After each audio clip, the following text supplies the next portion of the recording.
sebutnya, Baitul Mal ada kepentingan umum. Dapat kat dia, dia boleh bagi lebih ramai. Tapi kalaulah waris tersebut susah.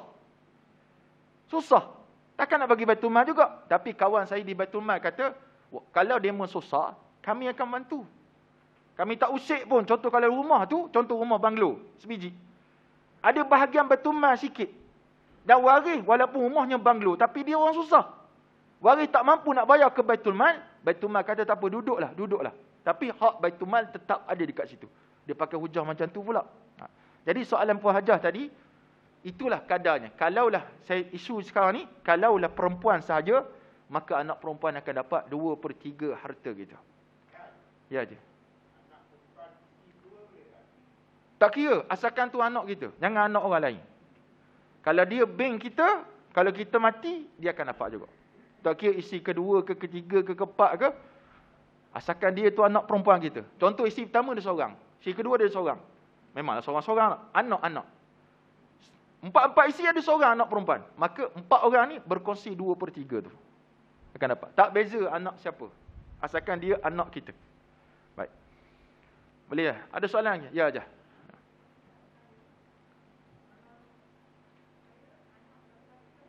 Ya. Ya. Tok dia. Okey, baik. Masih soalan. Ada anak-anak lain ada?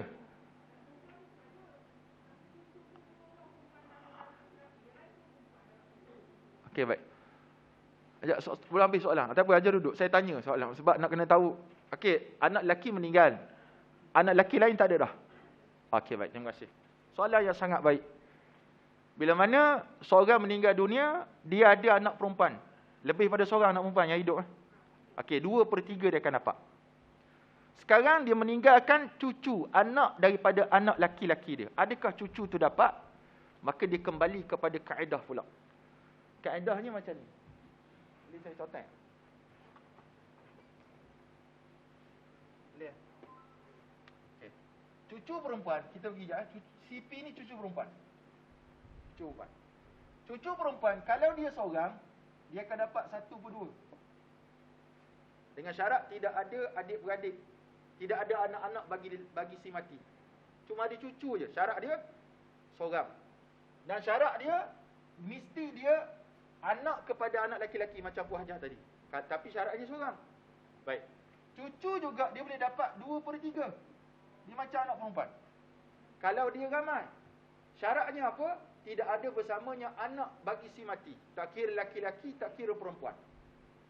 Cucu juga dia boleh dapat satu lagi kadar dia, 1/6. Syarat dia dapat 1/6, mesti dia bersama dengan seorang je anak perempuan. Jadi situasi Hajah tadi, cucu tadi bersama dengan ramai anak perempuan. Dia layak tak layak? Dia tak layak terima faraid kita. Kecuali anak kita laki-laki itu ada seorang anak lelaki. Maksudnya kita ada cucu laki-laki. Bila ada cucu laki-laki, nama cucu tu akhun mubarakun, saudara yang membawa berkat. Dengan sebab dia, cucu perempuan tadi dapat. Dia akan dapat baki harta tu bersama-sama. Tapi disebabkan Puan Hajah kata tadi, cucu lelaki dia daripada anak lelaki-lelaki. Tak ada. Semua perempuan. Baik. Dari sudut faraidnya, cucu perempuan tu tak dapat.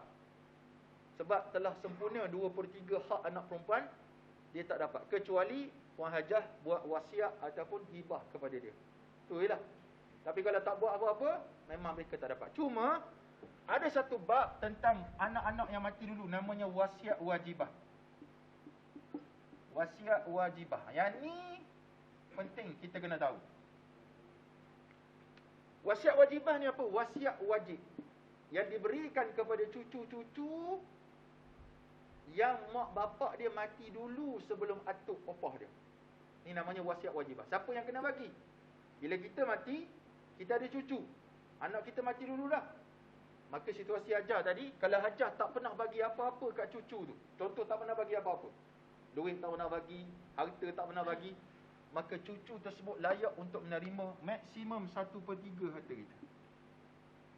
Boleh dapat. Tapi kalau dah pernah bagi, tak dapat.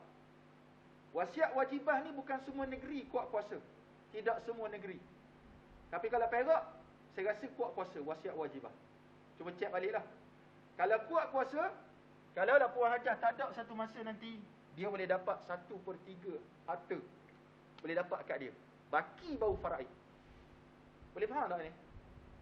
Wasiat banyak kan? Wasiat biasa, wasiat wajibah ni, walaupun kita tak buat wasiat, kita tak cakap apa-apa. Tapi kalau anak ni menuntut, cucu ni menuntut di mahkamah, dia boleh dapat 1/3 atas kapasiti wasiat wajibah. Kenapa ada wasiat wajibah ni? Ini hukum baru. Untuk menjaga kepentingan cucu-cucu yang mana ayah dengan mak dia mati dulu sebelum dia. Tapi di Pahang tak ada wasiat wajibah. Kalau ada, saya dapat. Sebab mak saya meninggal tahun 98. Atuk saya meninggal tahun 2018 awal. Ayah kepada mak saya. Tapi saya tak dapat lah sebab apa? Mak saya mati dulu sebelum tok saya mati.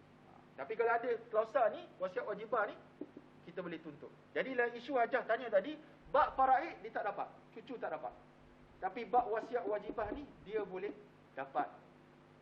Dengan syarat apa tadi? Syarat mestilah kita tak pernah bagi apa-apa kepada cucu tersebut sampai maksimum 1/3. Tapi kalau kita pernah bagi macam-macam dah, rumah bagi, tanah bagi, maka dia tak layak dah mendapat wasiat wajibah tadi. Berapa umur cucu dapat ni? Tak kira umur. 10 tahun, 15 tahun, 20 tahun, tetap dia akan dapat tentang wasiat wajibah. Wasiat wajibah ni kalau boleh rujuk buku saya ni belakang sekali ada. Tentang wasiat wajibah. Ada soalan tak? Soalan lagi ada? Alhamdulillah. Clear tu. Clear faham ke clear tak faham tuan-tuan sekalian? Clear tak faham. Tak apalah. Kalau tak faham tuan-tuan boleh tanya balik. Tak apa, jangan malu. Baik. Ya. Kalau Hajah bagi hibah dia lebih 1/3 tu ataupun sama dengan tara 1/3, maka tak ada wasiat wajibah untuk dia. Baik. Maka yang terbaik kalau bertanya saya masa hidup ni, hibah lah. Ataupun kita nak buat wasiat, boleh. Sebab apa boleh wasiat? Walaupun dia waris, sebab dia waris yang terhalang daripada menerima faraid. Maka boleh dapat wasiat. Okey, habis tentang anak perempuan kalau ramai. Kemudian Allah SWT sebut, wa in kanat wahidatan, tapi jika sekiranya anak perempuan itu seorang, cucu perempuan itu seorang, falahan nisfu, maka dia akan dapat separuh harta kita. Kalau tinggal duit 500,000, 250,000 hak anak perempuan kita, dia akan dapat. Yang tu. Tapi yang banyak jumpa dengan saya, dia jumpa saya, dia kata, Ustaz, saya risau. Saya dah ada anak perempuan saja. Lepas tu adik-beradik saya tunggu je saya mati, dia kata. Supaya dia dapat. Tak baik cakap gitu, tuan-tuan Allah. Walaupun kita mungkin rasa macam tu, kena sangka baik sikit lah. Bukan dia tunggu kita mati, dia cakna pada kita. Tak? Dia cakna pada kita. Ada juga orang jumpa dengan saya. Bukan orang sini lah, orang belah Tambun sana. Dia jumpa dengan saya, dia dah bedak bagi dah duit pada anak-anak. Masuklah akaun tabung haji anak-anak. Ratus ribu. Saya kata, kenapa bersungguh sangat ni? Dia kata, saya sebenarnya saya tak baik dengan adik-beradik saya, Ustaz. Saya tak baik. Jadi saya takut harta saya nanti dapat ke adik-beradik saya. Nampak dia kata gitu. Baik. Saya nak jawab macam ni, tuan-tuan, macam Allah SWT. Yang pertama, itu hak kita lah. Kalau kita rasa risau, itu hak kita. Masa kita hidup, nak ibah. Kat siapa kita nak ibah pun terpulang. Nak bagi kat saya pun, tak apa. Tak ada masalah. Nak bagi kat Haji Jamaluddin, tak ada masalah. Nak bagi kat Masjid Muttaqin, tengok nak buat apa lagi pun. Ibah, tak ada masalah. Tetapi, biarlah adil lagi sama dalam mazhab kita. Adil itu hukumnya, diwajibkan adil. Kalau tak adil, makruh hukumnya. Makruh maksudnya Allah tidak berkat. Benda makruh ni Allah tak berkat. Baik. Masa kita hidup, kita boleh bagi pada siapa kita nak. Anak sulung, kita sayang kat dia, kita bagi lebih, contoh. Tak apa. Itu hak kita. Cuma kalau adil, lagi bagus. Adil ni macam mana? Tengok adil pula. Adil ni, wada'u syai' fi mawdi'ih. Letak satu benda pada tempat dia. Kenapa aku bagi lebih ke abang long kamu? Sebab dia jaga mak. Adil lah tu. Mu tak jaga. Mu masuk bank duit ya. Lepas tu telefon pakai Skype, Google Meet tu dah balik tak balik. Ni boleh rentas negeri, tak balik. Saya tak bagi dia balik. Tak apalah. Ni kita bagi balik, tak balik. Yang baliknya anak kita yang tu, asal-asal yang tu lah dekat dengan kita. Maka kita bagi lebih. Adil lah tu. Jangan pula anak IQ. Why, mam? Kenapa, mak? Saya dapat sikit. 2 tahun sekali pun susah nak balik. Mak bagilah kat Abang Long.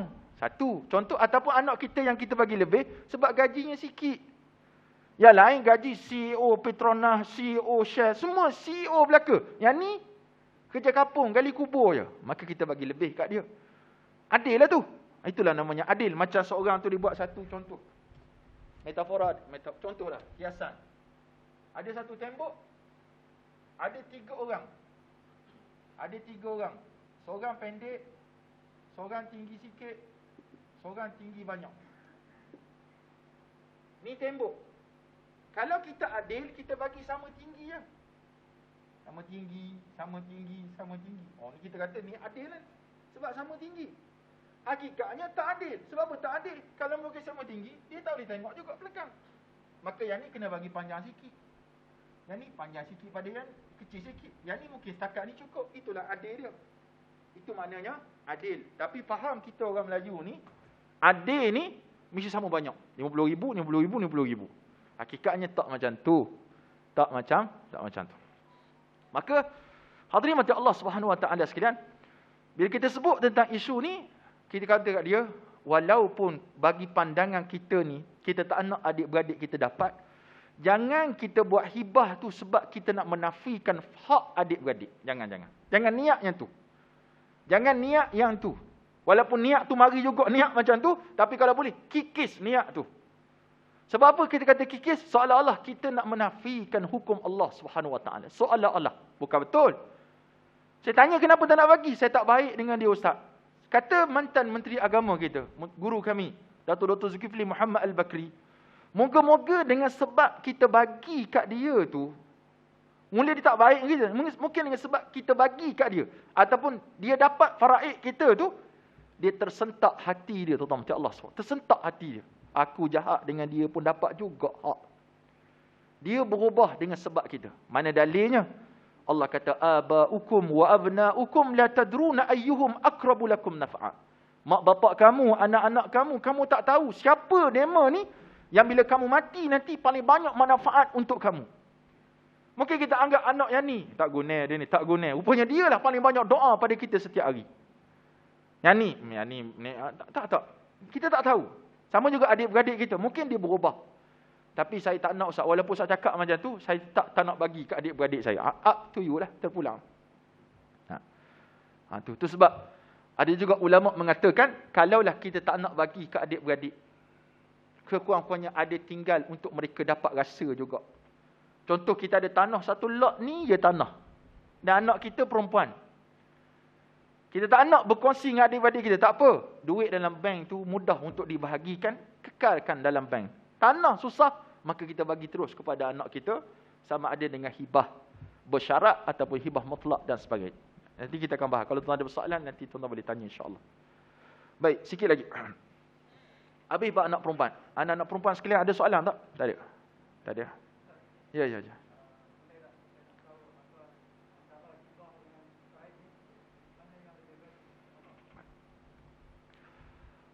Yang pertama, tuan-tuan, macam Allah Subhanahu Wa Taala, kalau selepas kematian, hibah faraid lah yang terbaik. Mati je, faraid lah hukum terbaik sekali. Sebab itu ketetapan Allah. Adapun hibah ni baik semasa kita hidup. Sangat baik. Sebab beza hibah dengan faraid tu dah banyak dah beza dah. Hibah masa kita hidup, faraid lepas kita mati. Maka kalau kita bagi masa kita hidup, itu afdal kita nak bagi. Cuma saya ingatkan pada urusan tadi, supaya kita berlaku adil dalam pembahagian hibah tersebut. Sebab hibah ni kadang-kadang kita bagi awak sebab kita nak nampak harta tu dapat kat orang anak-anak kita. Tenang hati saya. Esok kan dia tendang kita keluar, macam Allah. Contoh, ada kes kan di Kelantan. Dua-dua anak tu profesor belaka dua-dua. Dia tendangnya mak ayah keluar. Mak ayah terpaksa pergi ke mahkamah. Saman dua orang profesor ni, anak dengan menantu. Jadi tu sebab sekarang ni, kalau Haji tanya pada saya, mana lebih baik? Hibah semasa kita hidup. Faraid, memang itulah ketetapan Allah selepas berlakunya kematian kita nanti. Itu ketetapan Allah. Walaupun nampak macam sikit dapat pada perempuan, banyak dapat pada lelaki-lelaki, tapi di sana ada barakah daripada Allah Subhanahu Wa Taala tentang hukum faraid tersebut. Ada je? Boleh ke tak? Ya.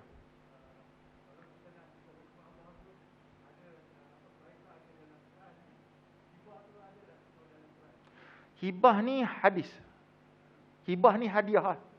Tahadu tahabu kata Nabi. Bagilah hadiah, kamu akan saling mencintai antara satu sama lain. Dia hibah ni berkait tentang pengurusan pusaka sebenarnya. Pengurusan harta peninggalan kita.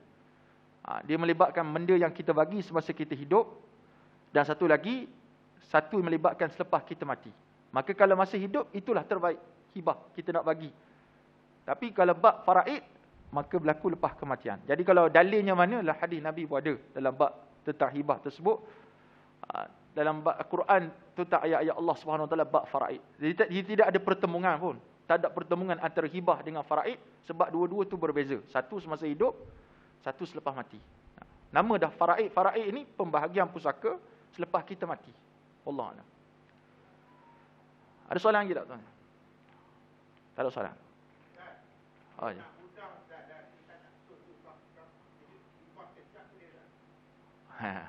Masa hidup tak ada masalah. Boleh, tak ada masalah. Nak bagi siap-siap.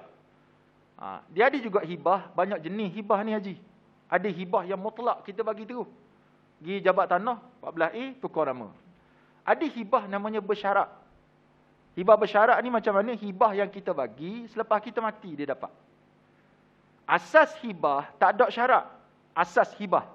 Tapi sebab zaman ni, ramai orang yang buta mata, macam mukadimah tadi lah, buta mata dengan sebab harta banyak depan mata dia. Masa ayah tak bagi apa-apa, dia baik dengan ayah contohnya. Lepas dah bagi, dia tendangnya ayah keluar contoh. Jadi dengan bersyarat ni, dia secure sikit lah.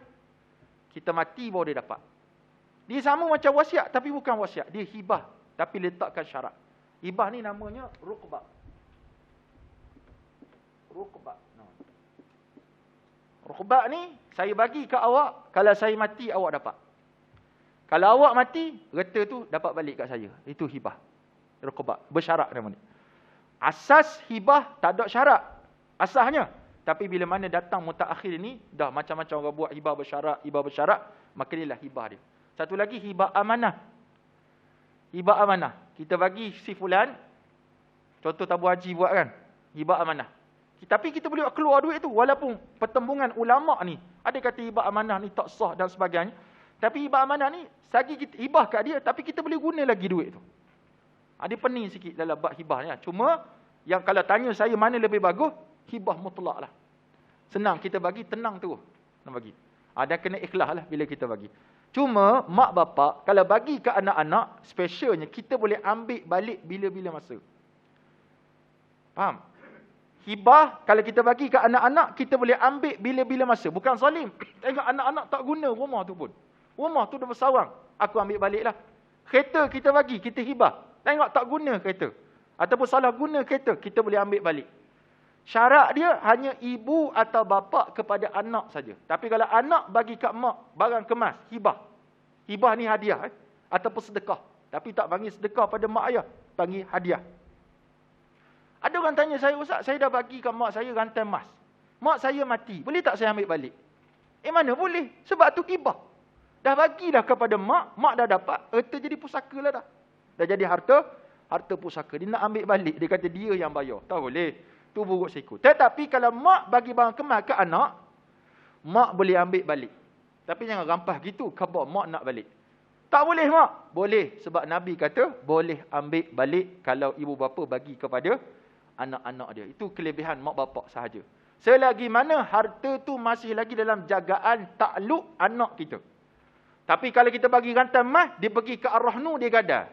Boleh tak kita ambil ar-rahnu? Boleh. Kita kena bayar, boleh dapat. Jangan pergi ambil tu, anak saya gadai. Tu minta dengan dia duit, tak boleh. Kena bayar baru dia dapat. Anak dah jual, tak boleh kita ambil balik dah. Tu maksudnya tentang hibah. Ya. Tak boleh. Dah bagi hibah, kesat. Dah ijab qabul, selesai. Cuma hibah yang terbaik, bertulis. Jangan cakap mulut saja. Cakap mulut ni tak kuat. Walaupun sah hibah tersebut, tapi tak kuat.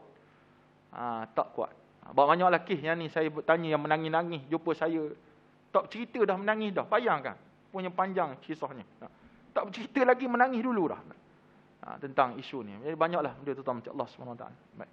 Akhir sekali yang dirahmati Allah Subhanahu wa taala sekalian, tentang ibu bapa pula. Wali abawayhi, dan bagi ibu bapa si mati, likulli wahidin minhuma, setiap seorang daripada keduanya, as-sudus, akan mendapat 1/6 mimma taraka in kana lahu walad, yang ditinggalkan oleh si mati jika dia ada anak. Kalau anak-anak kita ditakdirkan meninggal dunia dulu, tuan-tuan, kita tak minta macam tu.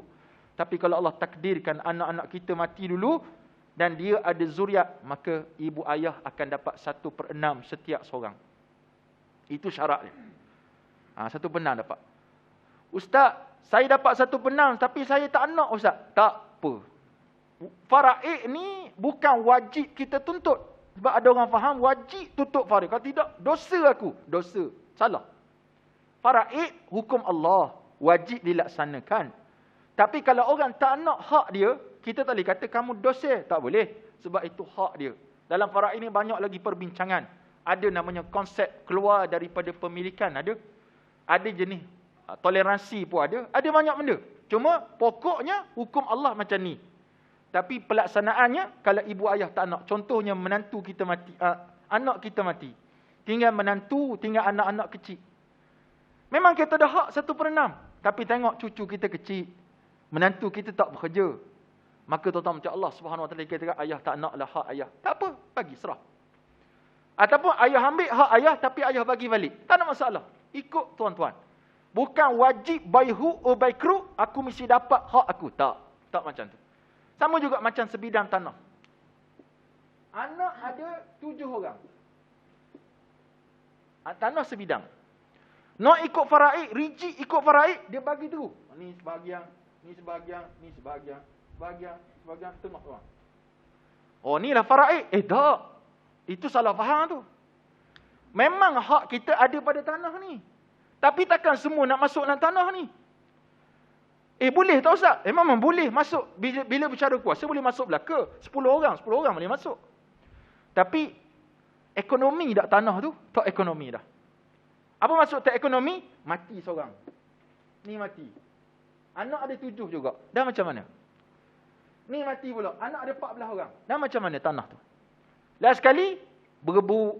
Buat sini dapur, sini rumah, sini kedai. Last sekali, balah. Macam tanah mak mertua saya dekat Boston. Tanah tu nama arwah mak. Mak hidup lagi. Mak. Minta maaf mak. Mak hidup lagi. Tapi nama atas tanah tu penuh nama orang. Adik-adik sepupu sepapak dia. Ekonomi dak rumah tu, tanah tu. Ekonomi tepi jalan tapi banyak sangat nama. Susah. Kalau mak meninggal nanti, bayangkan tuan-tuan macam Allah Subhanahu wa taala, macam mana keadaan. Anak dia ada 4 orang. Kalau anak pula mati, setiap anak ada 2-3 orang cucu pula. Payah. Jadi di sana ada toleransi nama dia. Ada konsep takharuj. Keluar pemilikan. Tak apalah aku tak nak bagian aku, bayarlah aku 1000. Tak apa. Aku tak nak yang ni, bagi basikal ajak ayah. Tak apa. Dia minta dengan imbalan. Ataupun tak apa, aku tak nak apa-apa. Aku dekat Meru tu 14 lot, aku ada rumah. Tanah. Oh, memang punya riak ni macam Allah SWT. Tapi nak khabar dia tak nak, tak ada masalah. Maka itulah konsep faraid sebenarnya. Faraid bukan mana baihu atau baikru, aku mesti dapat. Gitu. Macam arwah ayah saya meninggal dunia, ada sebidang tanah, suku ekar. Adik-adik ada 7. Saya dah ada tanah. Saya ada kehidupan dekat Perak ni, walaupun hijrah saja, muhajir ni. Tapi maksudnya untuk Allah SWT, adakah saya perlu tuntut lagi? Itu hak kita, saya. Tapi saya kata khabar dah, aku tak ambuh. Tak ambuh ni, I don't want. Saya tak nak. Aku tak nak, tak ambuh. Orang Terengganu kata tak ambuh. Tak, aku tak nak. Bagilah 6 orang. Ada seorang abang sulung kata, aku tak nak juga. Tinggal 5. Maka tuan-tuan Allah SWT, itulah konsep faraid sebenarnya. Bukan faraid ni, wajib dapat, tak dapat. Memang kita tuntut. Ala-ala menyelup perkasang, biar siapa kepakai ketiak, bukan lengang, ketiak habis. Nak juga nama. Ini kes yang berlaku, yang saya pernah bertemu dekat restoran. Restoran apa tepi Kuala Lok tu. Ada seorang hamba Allah datang daripada Medan Gopeng ke apa. Dia tanya saya. Dia ada bahagian satu tanah tu. Tanah tu keluasannya 23,000 meter ke benda ni, kaki. Dia ada bahagian, yang ni pun saya, dia ada bahagian 17,000. Ada satu makcik tu bahagian dia 500 je. Muat-muat sebiji tandas. Muat-muat sebiji tandas dalam tanah tu. Haji ni pergi jumpa makcik ni, kata, "Mi kejual lah kak. Awak jual lah kat saya." Tak ada. Idok lah, dia kata. Idok lah. Idok lah, dia kata. Ni alat kurang-kurangnya merasa, dia kata. Ni bukan merasa, dia akan menyesal nanti. Sebab kalau dia mati, muat-muat sebiji tandas ni, macam mana nak bagi kat waris dia pula? Susah ke tak susah? Susah. Nak dapat kerjasama, susah. Sekarang ni tuan-tuan, duit yang beku, 90 bilion, harta beku. 90, dia sentiasa menaik, bukan menurun, menaik. Daripada 1/6 tanah dekat dunia Malaysia ni, 1/6 milik orang mati. Milik orang mati. Tak tukar nama. Ni keadaan yang berlaku dalam masyarakat kita. Jadi itu sebab tuan-tuan macam Allah nak ekonomi, maka kita kena bincang faraid gini hukum dia, tapi ada konsep selepas itu dalam bab faraid juga menceritakan tentang toleransi, muafakat, takharuj dan sebagainya.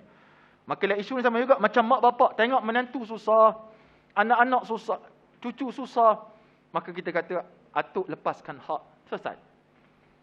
Lepaskan hak faraid satu hal. Hukum jaga cucu jangan lupa pula, tetap ada hak. Kita tak ambil satu hal. Tapi hukum wajib sebagai wali menjaga cucu kita tu, itu tanggungjawab kita. Anak lelaki kita mati, khususnya kalau anak perempuan tu lain. Anak lelaki kita mati.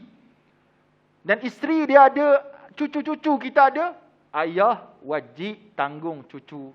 Bukan balu tanggung cucu. Memang betul saya yang tanggung je. Menantu yang tanggung. Atuk dia mana? Lepas tangan. Tak.